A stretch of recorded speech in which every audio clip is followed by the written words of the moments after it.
Hello everyone, my name is Jen and welcome to the Book Refuge.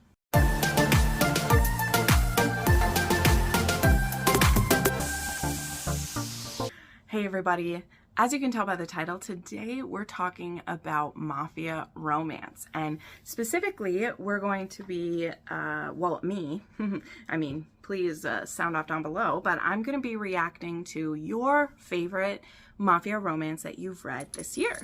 I've seen people do this for like, react to the Goodreads Choice Awards, react to fantasy, all those things. And I decided to do it for Mafia because I don't think that I've seen anyone else do that. I think Mary has done something like this in the past, people recommending, but it didn't have to come out this year by any means. In fact, I think a lot of them didn't come out this year, but I asked both in my Instagram stories and then my YouTube community post what everyone's favorites were. And because I only left that open for about 12 hours, I think I have about 20 to go off of, which I knew is going to be enough for a video, but that post will still be there. So if you want to go get more recommendations or leave your own, you can either leave it here in this post. I always forget to do this, but I will leave a pinned post that has people's recs or whatever, so that if you are seeing this after the day that it's come out, you can maybe get even more recs. So I do have my Chromebook here that I made a list of all of them. So I do have some of the books in front of me because I own a lot of them, right? And then I also have ones where I have the Goodreads pulled up because I never heard of them. And those are the ones more I think I'll be reacting to in that way. And then you'll have to keep watching my channel because in December, not necessarily like the end of the year or anything, I will have my favorite Mafia that I read this year. But right now we'll just be reacting to yours. So yeah, let's go ahead and go through these. We're actually going to start, these aren't in any particular order because they're just what you guys said, but there were 7 of them that were recommended like multiple times. So I'm going to save those for the end since those seem to be, more heavily weighted as people's favorites, right? So starting off then are some that I actually have read these. So we have the Beauty and Lies series, and I actually own these because of my I think this was my very last like Mystic box that I got from them. Either this one or the Pepper Winters, I'm not sure, but I did end my Mystic box. And I do have Beauty and Lies here. So these include, I wonder if it will say the titles of these. It's been a long time. Yes, okay. It starts with, these are by Adelaide Forrest, right? AKA Harper L. Woods, whichever name you like now. And this one, there is Until Tomorrow Comes is book 1. And then there is Until Forever Ends is book 2. And then there is Until Retribution Burns. And the final one, is Until Death Do Us Part, right? So these are about Rafe and Issa, I think is their names. Let me just hold up one because these are heavy ones. And I do really love these editions. And part of the reason why I still accepted these editions is, number one, just being honest. I haven't like loved a lot of the ones that Mystic Box has had lately, which is why I canceled, because they're very expensive for me to not like love the books that are coming from them. And then of course they're doing San Mariano and those ones look good. But so I have read the first 2 books in this series, okay? And I stopped after book 2. I do not care for Rafe really at all. Is it Rafe? Let me make sure. I think it's Raphael, or yeah, Raphael. I don't care for him. He's my least favorite of Adelaide Forrest's heroes. And I know people love over the top ones. I know they do. I know, I love them too. But there's just something to me that I said, there's a difference for me between, even in a captor-captive situation, and this is how I'm going to react to a couple others on this list too. My taste has just changed. When I first got into reading like captive and reading like forced marriage situations or things like that, I found it very like thrilling, and so just like that feeling of like, you know, I've talked plenty about like why we like non-con and dub-con. And though I, again, will always stand by people loving and reading those, I don't shame anyone for liking these. I just don't like how Rafe treats her completely as a possession. I like there to be a bit more like romance in this, but particularly like a couple of these triggers, right, are forced pregnancy, branding, drug use, and the knife play in here. I didn't find it really sexy, and I remember particularly how and when the branding scene happens. That was my too far. I have read other branding or forced tattooing scenes, and I haven't had as much of an issue with them, but this is a series by Adelaide Forrest that I just did not care for. And it's kind of a bummer because it's really the only Mafia series of hers that she's finished, I think, because the other one, the last book was never written.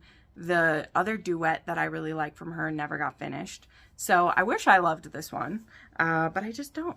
But I understand why people do.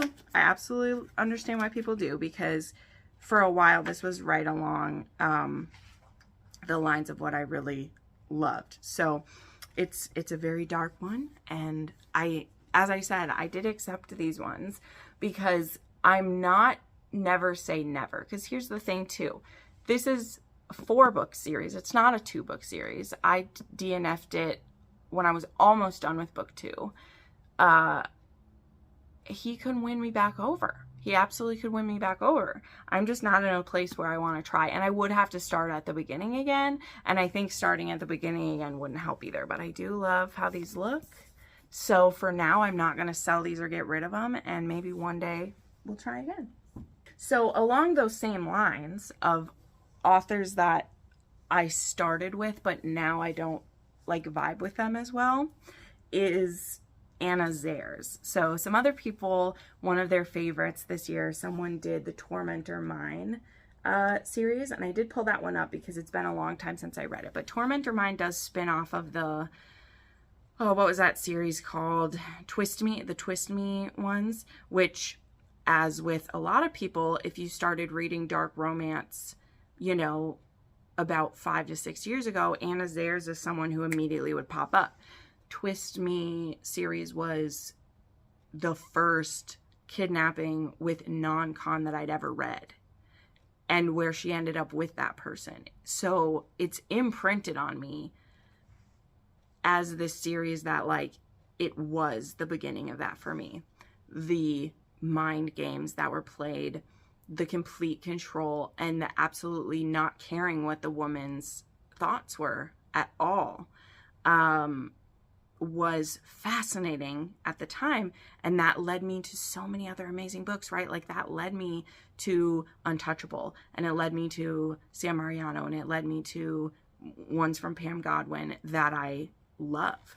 So I absolutely understand why Tormentor Mind could be there. And this one is, this woman gets kidnapped because it's believed that she's a spy. I'm pretty positive is this one. And I feel like this is a series I wish I'd maybe actually read before the Twist Me ones, although parts of them like overlap as they're happening, and you should start with the Twist Me series. But I think I would have liked this couple more than I liked Julian, and I can't remember the heroine's name. But yeah, it just didn't work for me. So yeah, I understand why people love Anna Zayres, but not gonna be my bag of tricks for sure. Okay, then we have Never Say Never by Bria Alipo and Skylar Snow. And this says it's book 1 in the Vitale Brothers series. Okay, never heard of this. So this is part of like I'm reacting to some that you guys love, and hopefully I'll get some recommendations. This one says it's MM, and let's see what it says here. It says that it's someone who goes undercover, who's an FBI. So, so an undercover FBI agent. And it says York, Washington is his boss, but more than that, he's her friend. And when he and his daughters are thrown into danger, I have no choice but to step into the light. Finally, I get to go back home. But home is a strange hellscape I no longer understand. While war wages on, I'm caught between who I am and who I was with a man I betrayed. There's no happily ever after. The fourth book in this series, each book can be read as a standalone. Huh. Oh, okay. It goes the other direction. Oh my gosh, people are already saying something to me. Okay. I'm not going to undo what I read here. It says when you infiltrate the FBI so you can sabotage an investigation into your psychopath brothers, but you accidentally fall for your boss there. Okay, so that makes more sense what happened then. So he falls in love with an FBI agent whose daughters are in danger, but he is the plant. That's fascinating. Okay. Sorry if people were yelling at me. I misread the beginning. It's probably because this is book 4 in the series, and I misunderstood the first line because I thought it said something else. It said undercover, and I thought he was an FBI agent undercover in the mafia, but no. It's he'll do anything for his family, even go undercover and devote your life to FBI. Wow. Okay, well, put that on the want to read. Damn, that sounds good. That sounds really good. All right, definitely want to check that out. Okay, next we have someone put the Kings of Italy series, which they did not specify a book. So as I'm going to do with a few of these recs, I'll pick like my favorite one. And I don't know if this is my favorite one. I love a lot of these books, but I picked book 3 just because I don't really care for the duet at the front. I don't mind book 2, Mafia Darling, but Mafia Mistress, I'm not a huge fan of. But the Kings of Italy, Mila Finelli, this series wrapped up this year, I believe, because Mafia Virgin came out. And Mila Finelli, aka Joanna Shoup, she has a new Mafia series starting, is it by the end of this year or the beginning of next year? I can't remember now, but there will be more coming. So yeah, this series is great. This one specifically is a mafia princess who now she's like working in the world of fashion. And we have Enzo, who you really should read this series in order because Enzo is actually like tortured in the first couple books because he's accused of doing some things, and some of them he did, some of them he didn't. So he's a rival mafia with the Sicilians right now. And so when he comes across his enemy's sister-in-law, which is who Mia is, he's like, you're just letting her roam around on her lonesome? Well, I'm going to take advantage of that. And so he kidnaps her and is going to use her as ransom. And one of my favorite scenes, I'll just tell you, he kidnaps her, has her on his boat, and he has her stripped of all her clothes and put in a prison cell. And, you know, that's supposed to make you vulnerable, not only being a woman in this situation, but being naked. You can't even hide behind your clothes. And what does the woman start doing? She says, fuck you, and starts doing yoga in this room. She's like, I'm going to stay limber. I'm going to stay fresh. I'm going to stay ready to go. And it's so hot.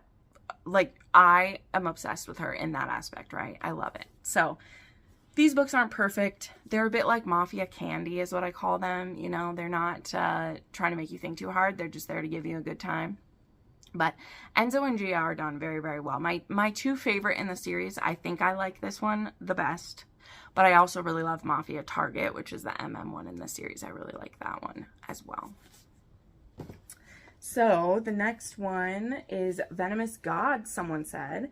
And I think that's, well, I know that's the series by Jagger Cole that I think he currently has coming on, or it's almost done, I don't know. Venomous Gods, the first book in the series, was actually the last one of his that I've read. I think there's 3 or 4 out now. I just got a little bit exhausted by him. I did pull up Toxic Love was the first one, which I rated pretty highly, but it also, his books are very repetitive. It's that type of thing of like, he's that type of mafia author where it's the same story over and over. It is. They're all the men are into some form of BDSM, either with free use or with very rough, or they go to a sex club or like whatever. They're all the same. And they're all really angry, brutal men. And there's just no variation. That's something that I've become dulled to lately, right? I like there to be a difference in the men. And I think that it is a bit of a weakness in authors. This isn't specific to Mafia. It happens especially with it happens to any author who they continually write series. They never change up. They're always like, there's always 4 to 5 books in a series. They're all about brothers or best friends or a mafia family. And each book has to have one of the tropes. But in dark romance, it feels like the only way to make it dark there is that you add BDSM. I've spoken about that. That bugs me sometimes, that's the only character you write. So this is just, I'm not picking on Jagger Cole specifically for this. I'm just explaining why. I loved his Dark Heart series, which were what I read last year. I read all 5 of those. I liked 4 out of the 5 quite a bit. But then this series spun off from it, and it has the same like setup, right? And it just gets boring to me. And his men are all on the edge of that being mean, as I said, and I don't love that dark equals mean and dark equals BDSM. That's like what it always equals. So again, I rated this one pretty highly because it was the first in a series, and I also read an arc. But when it came time to start the next ones in the series, I just lost the heart to want to do it, because when I saw the tropes for Devious Vow, they were the exact same. I even read Devious Vow as well. So let's see, what did I rate Devious? Yeah, Devious Vow, I rated a 3.5. Because they're all enemies to lovers. They're all have BDSM, and they all have like the same thing. So that is, again, not the fault of any specific author. That is just how the cookie crumbles when you are a trope-based author who's pumping out a book one every 2 months. You're not taking the time to like change it up too much. Okay, next is the Dark Syndicate by Faith Summers and Cardine Gray, or Faith Summers writing as Cardine Gray, because I believe they're the same person. So this is funny. I've actually read, I believe it's like book 6 in this series. Let me pull it up. I read it like quite a while ago. I randomly signed up. I believe it was even for an arc. Hold on. See, because I have my laptop here. Because it had, I forgot his name, this specific model's name. I follow him on Instagram, and him and Wander are like so sexy. Okay, I didn't read an arc of this one, but I did grab it. And this one is a nanny romance. And it's this young woman who needs to like save her father from a debt, and so she becomes a nanny for Alejandro, for his niece. And so she ends up agreeing to be his mistress as well, and she's supposed to be spying on him though. So to pay off the debts, it isn't him that is doing that. It's like she's supposed to spy on his family, right?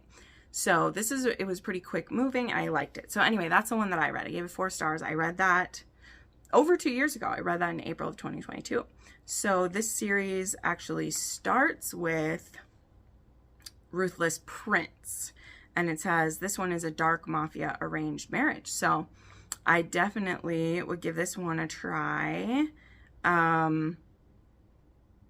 So it's a mafia princess, and then she's owned by a devil who placed me in a gilded cage. And it says it's book 1 in the series. It's an enemies to lovers arranged marriage with an HEA. So it's a dark mafia book. So definitely think that's a good one to choose, right? It's hard to react to these ones, but I love the covers of these, and I have liked book 6. I'm pretty sure I had Ruthless Prince on my TBR at some point, and then, you know, things just fall off eventually. Okay. Next up, we of course have stolen air. There's not too much to react to with this being a reaction. I adore Sophie's books. I adore this series. This is a series that literally put her on the map, got all the attention, blew up her career in the good way. Like it blew it up. And also the reason that I like know her and am friends with her now is because of this series. And so that's just crazy. So whoever picked this one as one of their favorites, absolutely. No argument for me. I completely agree. Okay, then we have God of Vengeance by Michelle Hurd.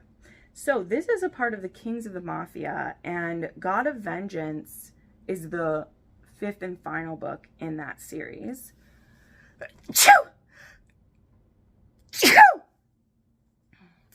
And I have not read this one yet, but I read Tempted by the Devil and Craving Danger, which are books 1 and 2 in this series. Tempted by the Devil was fantastic. Like, that book was almost a 6-star read for me. I read it during the Mafia Romance readathon. I believe I squeezed it into that. Is that when I read it? I don't know. Either way, I loved that one. I actually just talked about it in a recent video too for Hero Has a Big Dick. But this one is Cosa Nostra, and like her stepbrother owes money, and so she's supposed to be used to repay his debt. But then when she meets Angelo, he marries her instead of just keeping her as, like, the brother thought he was just going to keep her as, like, a mistress or whatever.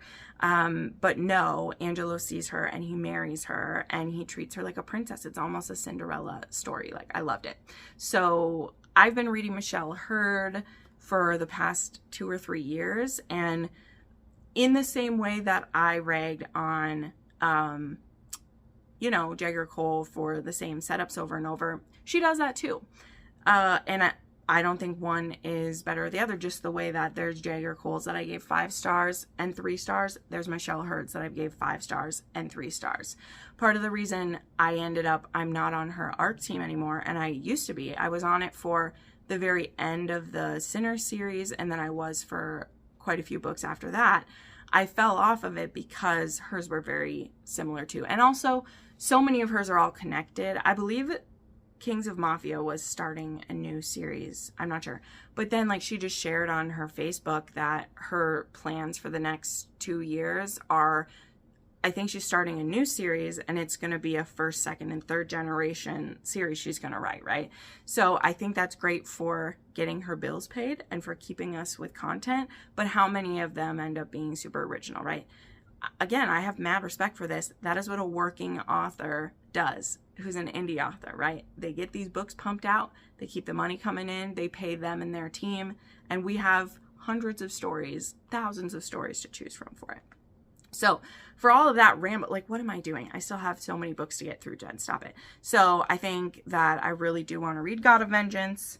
I have Hunted by a Shadow actually on my TBR right now. So I do want to get through that series anyway, because I'm really liking it. It's very good. Next up is another one that I don't have too much to say because somebody put Twisted Pride as their favorite. I mean, I absolutely agree with that. I actually just reread Twisted Emotions and Twisted Pride for someone. I annotated these for someone, and they were both 6-star books. I didn't have a 6-star system when I first read this series, but I've say again and again and again, Twisted Pride and Twisted Emotions are my favorite Mafia romances I've ever read. They are very hard to separate which one I like the most. They're very like equal to me in my mind, but 1000% I get why this is a favorite. So that's all there is to say about that one. Okay, then we have Make Me by Summer O'Toole, and this is her Fox Family Syndicate. And I did read Make Me. I read this one 2 years ago, I think, is when I read this. And so I gave it 4 stars. I said, over the top, instant, obsessed hero, and I had a great time. So yeah, I never did read the last one in the series. I started it quite a few times.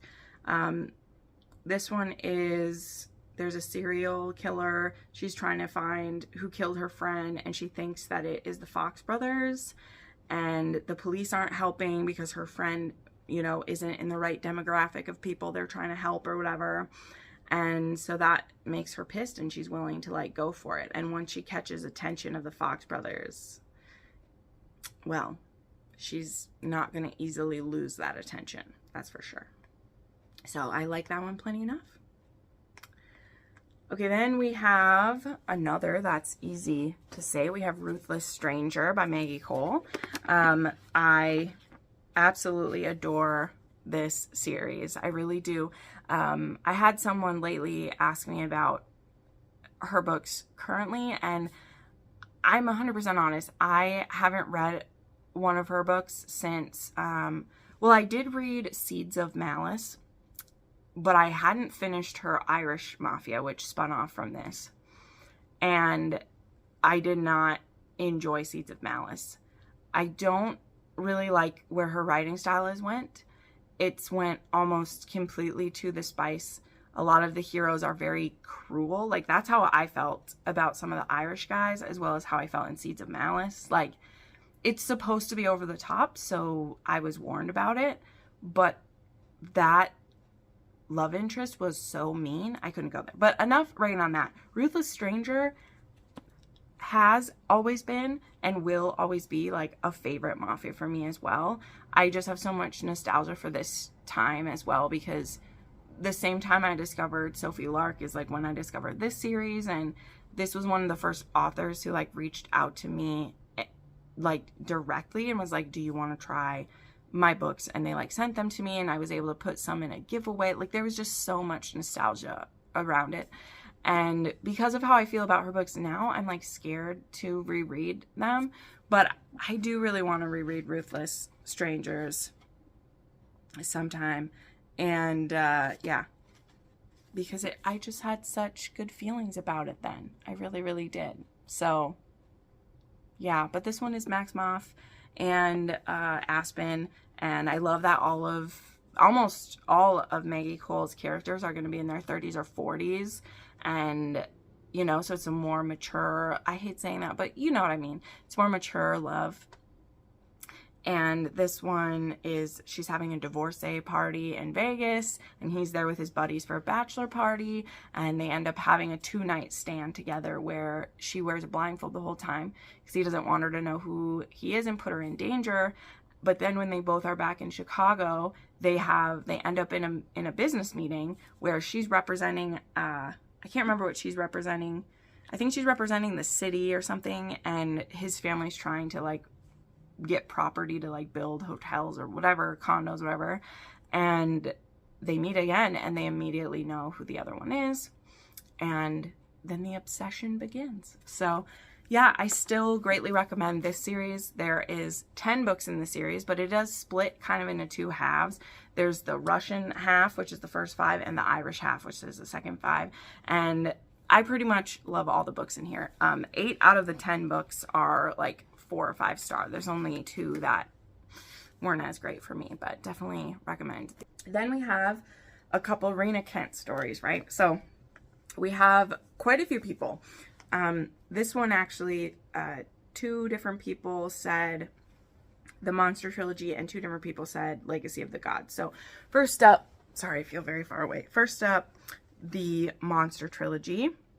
I didn't read this trilogy. The last trilogy of hers that I tried to read, I didn't care for. But I know a lot of people like this one. So this is Cyril and who's the heroine here? Boop, boop, boop. Sasha and Cyril. Okay. He's a captain. He's her captain in the army. And they go through a lot during that time and later head out to New York so he can get his power and sit at the table with the pecan. Very interesting. It says there's great sexual tension. I'm just not a huge fan of Rena's duets and trilogies because, as I always, almost always feel, there's stories that don't necessarily need to be in trilogies. Now, I do know that this one involves a lot.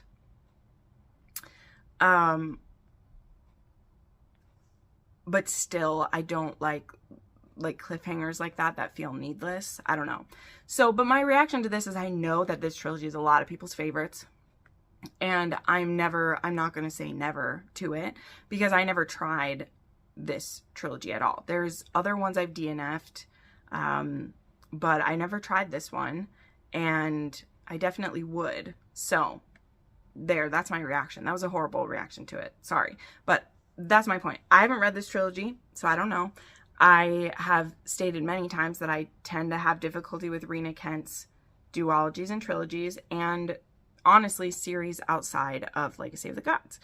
That is the series that I attach to, and other ones I've tried, I've had so luck with them. It hasn't been the right vibe for me, and Legacy of the Gods, on the other hand, has been. So, let me show off my beautiful new baby that I got. Bloom was so kind as to send me the edition. This is now the 4th copy of God of Malice that I have. I don't even know how that happened, man. It added up so quick there. But yeah, God of Malice here. Let me actually peek at this. Where's the thing here? Let me look.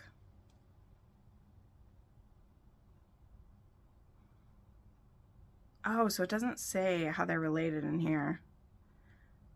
Maybe you guys can tell me. How is Cyril and Sasha related to these people? I'd have to look it up. Because there's Rye here. And I think Rye's the one who's like the mafia lady, right? Honestly, I don't know. But I obviously understand why these are people's favorites. I wouldn't consider all of these quite the same level of mafia romance. But for sure, God of Wrath and God of Fury have a lot of the mafia stuff going on. So I understand why people pick it. Particularly God of Fury, right? But these ones, you know, since they're like at school while these ones are happening, there's not as much of the mafia politics or the like arranged marriage things going on. And that's like what I love about those. But Legacy of the Gods, definitely understand why that one's on people's favorites. And I completely agree. All right, we got to push through this. There is also the Truth and Lies duet that people said. I definitely want to give this a go. I have a signed copy of this. This I got from Nikki Ash when I went to the first Wanderlust, and I got to meet her and do that. And so I have the Truth and Lies duet right here. So I definitely want to get to this. Let me see. I forgot what these are called. What are these books called? Hidden Truths and Stolen Lies. That's what this duet is. So I need to give those one a go. I think that one's a marriage of convenient, probably, right? I could look at the back here. My life was easy, simple, fun. My life was brutal, horrific, and ruthless, light and dark, till I got wrapped up with the wrong people, until a beautiful bride was dragged into my life. Nothing but a piece of property to pay for the sins of my father. I took her as my prize and made her mine. I'm to be married off to a handsome monster. Vengeance never tasted so sweet. I see his truths every day, and it's hard not to fall for the enemy. I see her truths every day, and it's hard not to fall for a woman who makes me weak. Oh, it's going back and forth. I wanted to marry for love, but it looks like love is a lie. I wanted to marry for hate, but it looks like hate is a lie. Ooh, they're like blended together in that. But anyway, good to know that's someone's favorite.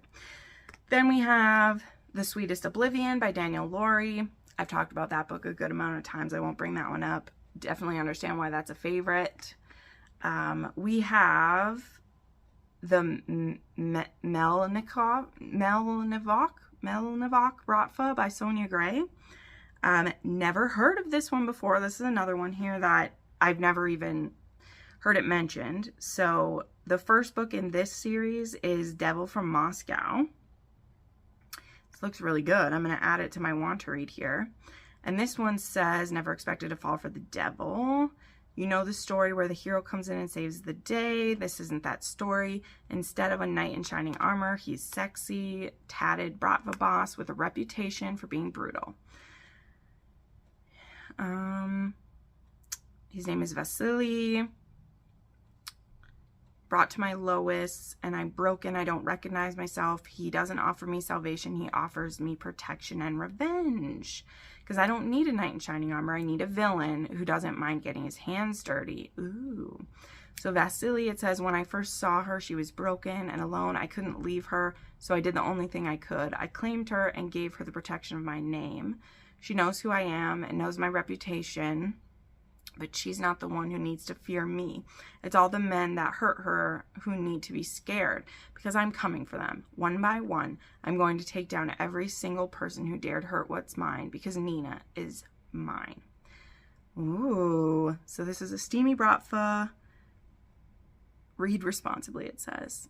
She was mine the second she wrapped her arms around me and begged me for help. Oh my God, I literally want to read this instantly. Sorry that I was mumbling it. I know. But yeah, sounds like he does save her.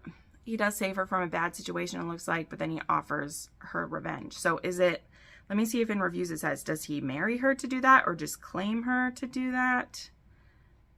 I don't want any spoilers here. I just want someone to tell me. I don't want any spoilers, but it says heroine in peril. Okay, I'm liking even more what I see now, though. People are saying he's very sweet. I love hearing that. Okay, here we go. Villain gets the girl, anti-hero, dark romance. Okay, so it doesn't say that it's a marriage of convenience or anything, but please read the trigger warnings. Okay, so I assume something really bad happens with her for sure. So, okay, I'm sold. Whoever recommended this, this is going at the top of my Mafia list. 1000%. We're reading that very soon. Okay, I got to keep going here. There's still one more that I haven't read, and then we'll go through this whole other stack I have that are ones that I own, right? Okay, so City of Wind and Lies by Dharma Gray. So this is one that this just came out this summer. Never heard of this one either. So this one says, Ren James. I hooked up with a masked man who sent my cheating ex running down an alley. Or a hookup with. Count me in. I never expected to see him again, least of all at my new higher orientation. Yet here I am, cornered by him in a break room. I've seen the power these hands hold, the way they can go from damaging to delicate in a matter of moments. Now they're just inches away from mine. Bowie, my one-night stand, turned boss with benefits. So Bowie then. Loyalty means everything to the family, second only to legacy. My father reminds me of that every time he points out I still don't have an heir. As the head of Chicago outfit at the age of 37, you'd expect I'd have a wife and a couple of brats by now. But none of the women I've met have been worth my time until the night I meet her. She changed everything. She changed me. The closer we get, the more willing I am to trade my life for hers. The question lingers. Will she willingly trade her normalcy for a life cast with shadow and violence? And if she does, can I ever keep her safe? So this one is outsider to the Mafia one. Over the top hero, feisty heroine, spice and Mafia stuff, it says. Okay. I don't always love the outsider to the Mafia one. It always depends on how the heroine acts. But based on the fact that he makes her cheating ex run and then they hook up, I feel like that's her already knowing he's pretty dark. So if she falls for him after seeing him be that way, maybe, I don't know, but we'll add it to the want to read. Okay, now let's power through some of these last ones here. So all the rest of these were mentioned multiple times because they're a bit more popular ones, okay? So there is Neva Altaj, of course. There was both the OG series. This is the Perfectly Imperfect series. Painted Scars, Broken Whispers. Those books are mentioned. I'm obsessed with this series, right? I've given almost all of the books except the first one. So I always say if you don't enjoy the first book in this series, please keep going. Because, God, the first book is the weakest one. I promise. The first one is the weakest one. I'm not saying all 10 of these are perfect. But by far, almost everyone agrees the first one is the weakest. It's not a bad story. And some people love the first one. Like, that was listed as some people's favorites, too, is Painted Scars. I just know, like, I had one of my friends recently DNF the first one. I was like, please please try the second book, which is this one, because I love this one. But this one has a mute heroine. And pretty much every book has someone who has either a mental health struggle, you know, like PTSD or things like that, or mental illness, or they have a physical impediment, whether they have an amputated leg, or they are crippled, or they are deaf, or they are hard of hearing. Like, there are so many in here. So highly recommend. So there was both this series mentioned, and then someone also mentioned Beautiful Beast, which is the first in the spin-off series so far. That is actually about the daughter of the couple from Painted Scars. So that is another reason to try to push through Painted Scars, because there will be more coming, right? Okay, other ones here. We had someone say the Alliance series. Specifically, they picked a Dom, and then there was someone else who just said the Alliance series as a whole. This is book 3 in the series by S.J. Tilley. All of the heroes are very obsessive. They're all almost sugary sweet to the women, okay? Even this one, which is a, like, trick into marriage, forced tattoos, like, those are those really big triggers you hear, but the way that they are implemented, he's a ooey gooey sap for this woman, okay? And that's what I think she does have such a good talent for, is you'll read a trigger list for her book and be like, oh, that might be too much for me. I'm telling you, these are a great intro to Mafia, because the heroes are big squishmallows, okay? They're big, tatted squishmallows, and all the women are plus size too, so that's great. Okay, the Dark Verse by Rune X. So I didn't pull up the blurbs for these ones because we're just going to react to this. I've read the first 2 in this series. I believe this series is actually finished now. I think there's 5. So I remember really enjoying the first 2 in here. And someday I will finish this series, especially now that it's done. Rune X had taken a very long time off from writing for personal things. And I believe there was a death in the family, and then, you know, just mental health stuff and all of that.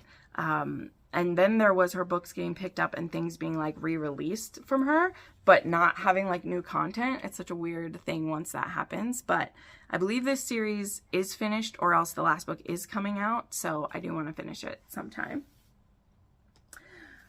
When He Takes, or the Fallen God Duet by Gabrielle Sands. This was mentioned a couple times. I have read the first one. I haven't read the second one yet. It's at the top of my TBR, but now I'm kind of waiting for the audiobook. It might be available now, or it's coming soon. Because now I've waited so long, I'm like, I'll just wait for the audiobook.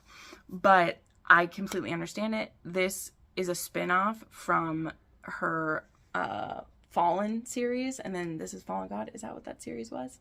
I think so.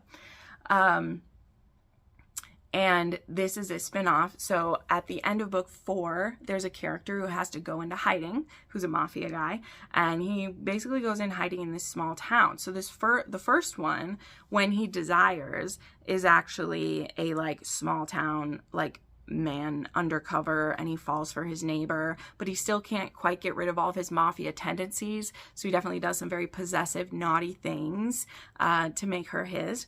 And then the second book, which again, I haven't read yet, but I know people loved it, is the fallout of him keeping that secret. And when, you know, people find out he's still alive, as I said, he had to go on the run for a reason. And how's that going to play out? So definitely understand why this one is a fave, and I can't wait to read it. And then to round off this, we had, of course, some absolute staples get mentioned. So I had 3 different people say varying books within the Queens and Monsters series. So I just grabbed the first 2, Ruthless Creatures, which I think were finally in January. This one gets re-released, I believe. And then Carnal Urges comes later in the year. I think it's in midsummer or whatever. These books have been out of print for way too long, okay? I've wanted to do annotated copies of these books in my pre-order and all these things, and I can't, because you can't buy these anywhere right now, and that's a travesty. Like, I really need, I think Bramble is doing them. I believe Bramble's Dark Romance branch is doing them, and they're taking forever to get these out. But anyway, Carnal Urges was my favorite book of 2022 or 21.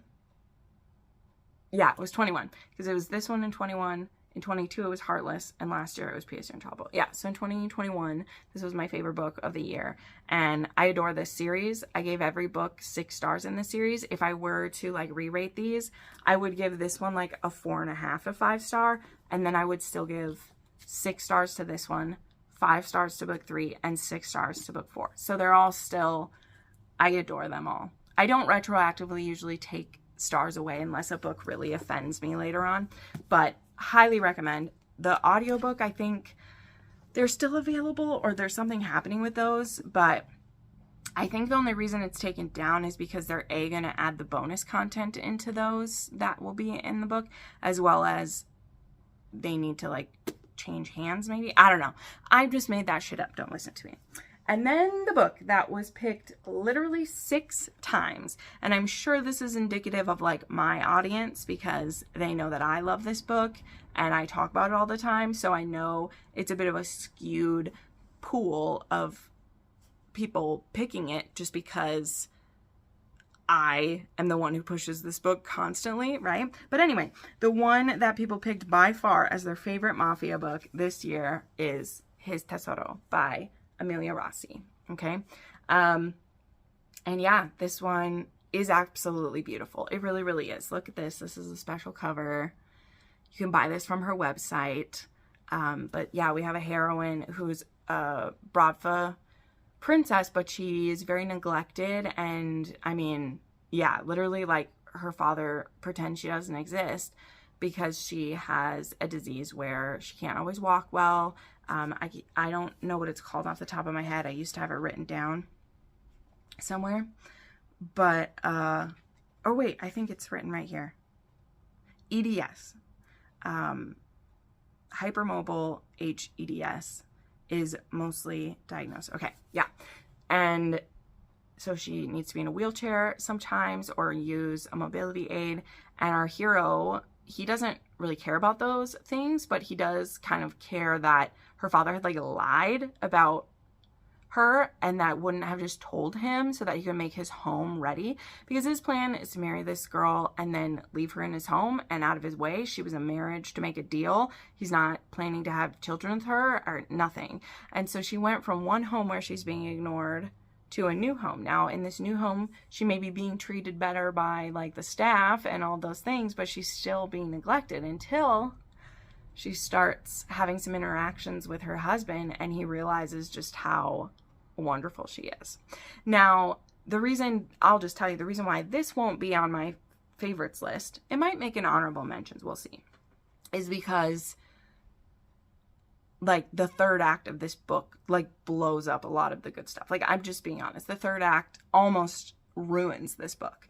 But it doesn't take away my fond feelings for it based on the first 75% of just how unique this story is and how beautiful this couple is. And it's also really hot. Like, there's sex that's had using sex aids and using, you know, comfort items to help make it better. And it's so hot the way the hero just is like, what's gonna work, what feels good, what hurts your knees, like, just the way your partner should actually be for you when you're being intimate, right?